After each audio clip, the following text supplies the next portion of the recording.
Hello friends, welcome back to my channel. तो आज हम इस वीडियो में देखने वाले हैं उड़ीसा के कुछ फेमस सुप्रसिद्ध मंदिरों के बारे में जो आप लोग विज़िट कर सकते हैं। हमने विज़िट किया है, तो इस वीडियो में मैं आपको पूरी जानकारी बताने वाली हूँ कि कौन सी मंदिर कहाँ है।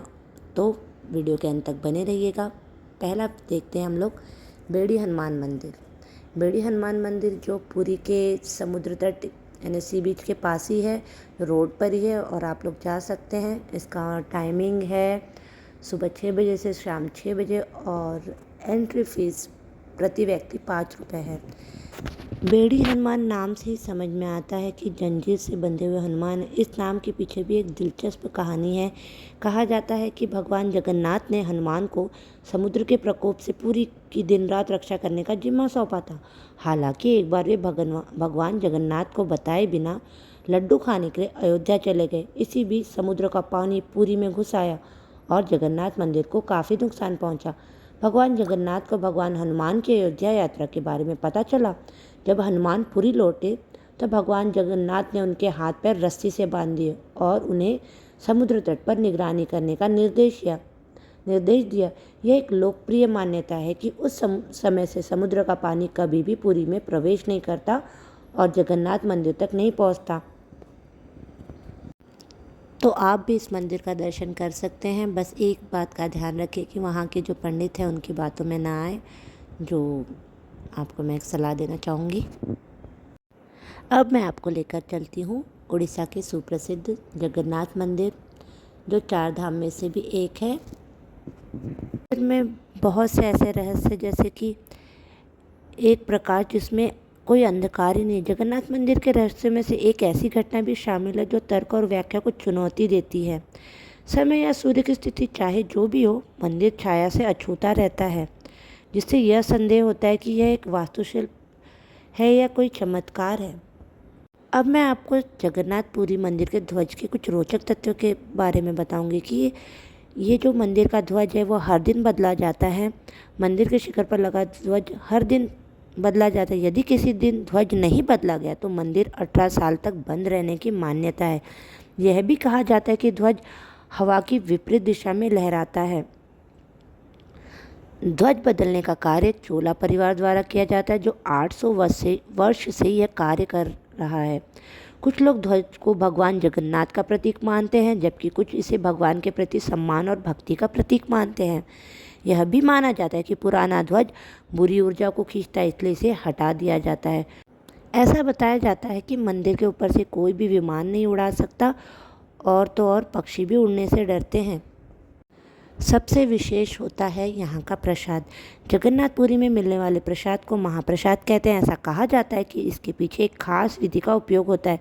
इस प्रसाद की खासियत है कि इसे मिट्टी के बर्तन में ही बनाया जाता है। इसके अलावा ये प्रसाद गैस पर नहीं बल्कि लकड़ी के चूल्हे पर तैयार होता है। जब प्रसाद बनता है तो एक के ऊपर एक बर्तन रख दिए जाते हैं और फिर भी यह पूरा का पूरा पक जाता है। जैसा कि मैंने बताया कि यहाँ मंदिर के ऊपर कोई भी पक्षी या फिर विमान उड़ा नहीं पाते। इसका कारण है कि जगन्नाथपुरी मंदिर की सुरक्षा गरुड़ पक्षी करता है। इस पक्षी को पक्षियों का राजा भी कहा जाता है। यही कारण है कि अन्य पक्षी मंदिर के ऊपर से जाने से डरते हैं। दिलचस्प बात तो ये है, जगन्नाथ मंदिर पुरी के ऊपर एक 8 धातु चक्र है, जिसे नील चक्र के रूप में माना जाता है। मान्यता है कि ये चक्र मंदिर के ऊपर से उड़ने वाले जहाज़ों में कई रुकावटें पैदा कर सकता है, इसलिए विमान भी मंदिर के ऊपर से नहीं उड़ते हैं। अक्सर मंदिर में हमने 1 या 2 दरवाजे देखे, लेकिन जगन्नाथपुरी मंदिर के 4 दरवाजे हैं। मुख्य द्वार को सिंह द्वारम कहते हैं। बताया जाता है कि सिंह द्वारम द्वार पर समुद्र लहरों की आवाज़ सुनाई देती है, लेकिन मंदिर में एंट्री लेते ही लहरों का शोर बिल्कुल ख़त्म हो जाता है। तो इस तरह का एक्सपीरियंस आप खुद करना चाहते हैं तो मंदिर के दर्शन ज़रूर कीजिए। पुरी मंदिर पहुंचने के लिए आप उड़ीसा में पुरी स्टेशन पर जा सकते हैं। पुरी स्टेशन से मंदिर की दूरी लगभग 3 किलोमीटर के आसपास है। तो आप लोग ज़रूर जाइए और ये खुद एक्सपीरियंस कीजिए। तो अब हम चलते हैं लोकनाथ टेम्पल, जो श्री जगन्नाथ मंदिर से सिर्फ महज 2 किलोमीटर की दूरी पर है। तो आप इसके भी दर्शन कर सकते हैं। मंदिर दर्शन करने के बाद ही आपको उससे जुड़ी दिलचस्प कहानियों के बारे में पता चलेगा। अब हम चलते हैं लिंगराज टेम्पल। मंदिरों के शहर भुवनेश्वर का सबसे बड़ा और सबसे पवित्र मंदिर लिंगराज मंदिर है। यह मंदिर भगवान हरिहर को समर्पित है, जिसका मूल अर्थ है कि यह हरि भगवान विष्णु और हर भगवान शिव को समर्पित है।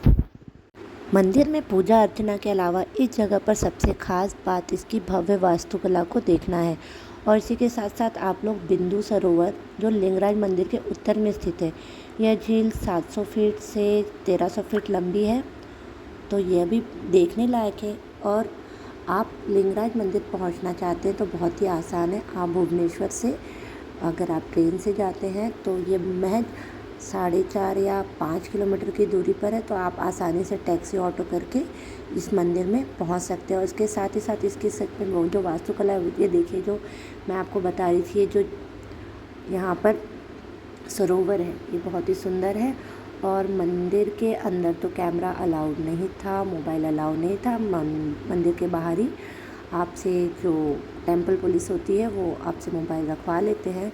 तो अंदर जब आप जाते हैं तो बहुत ही सुंदर स्थापत्य कला का आपको जो दृश्य वो देखने के लिए मिलेगा। बहुत ही छोटे छोटे मंदिर भी और छोटे छोटे जो शंकर भगवान के मंदिर बनाए रखे हैं और आप उसमें दर्शन कर सकते हैं। तो ये बहुत ही सुंदर है और ये 12 ज्योतिर्लिंगों में से एक है, तो आप खुद जाकर इसका अनुभव ले सकते हैं।